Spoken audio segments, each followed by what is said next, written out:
Ever feel like you're suffering from deja vu? Do you remember the episode of the Drebrief we uploaded in pre-season where I compared the qualifying changes to an episode of Catfish? It's amazing how these things just keep coming up. This episode almost feels like that awful and unnecessary sequel that no one asked for. Might as well rename it Zoolander 2. Still, you have to be impressed with Formula 1.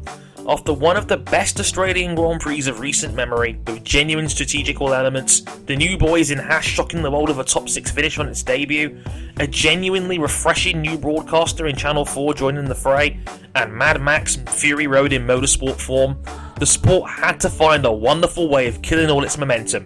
Impressive. It's impossible to talk about Australia without talking about the unmitigated disaster that was the elimination qualifying.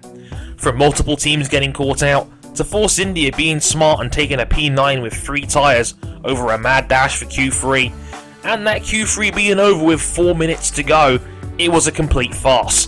Fans were left confused, some left altogether, and in a landslide move, everyone was in agreement that F1 had gotten it wrong, even from the people who were responsible.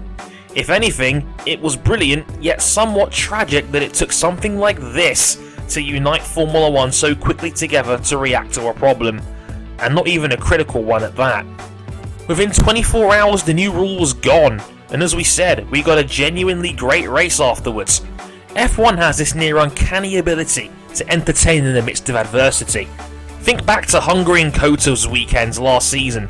Both Race of the Year contenders despite being in the middle of some really difficult situations.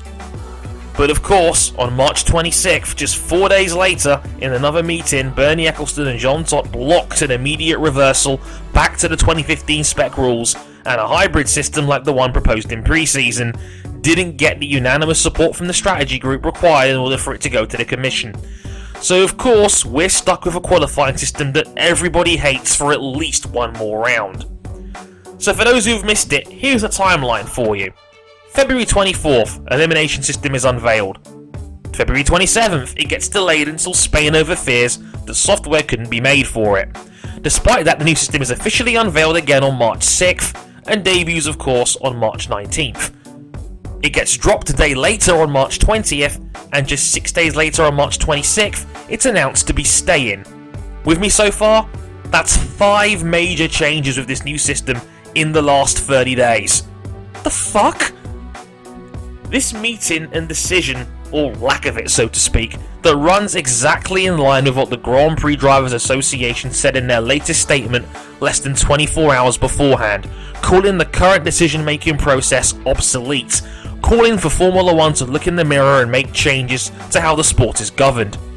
It reminds me personally of Gene Haas, who came from the world of NASCAR, who drew some heat when he said that NASCAR was run like a dictatorship, like that was some kind of insult. But the more you look at it, he may have been onto something. Sure, a dictatorship sounds awful and draconian on paper, but at least over there, shit gets done. As said earlier on the Drebrief, a system where near unanimous support has to be made for anything to go through is never going to work when there's so many different stakeholders, all with separate agendas, and all looking out for number one. This is why this episode has been called the point of no return. I know me and many others have complained about F1's decision-making process for years, but in the past week the sport has exposed it all for the world to see. I've been watching Formula 1 for 69 of my 23 years, and I've never seen such total shock and disbelief at how the sport has been mismanaged. Which is kind of ironic given how hard it is to achieve that same unity in a commission meeting too. Formula 1 isn't in the crisis position so many are quick to label it as. If anything, with that new Sky deal announced, there's more money for the teams to burn in the future than ever before. But the fans are now more disillusioned than ever before. F1 normally draws so much discussion and attention from its political nature, but now something has to give.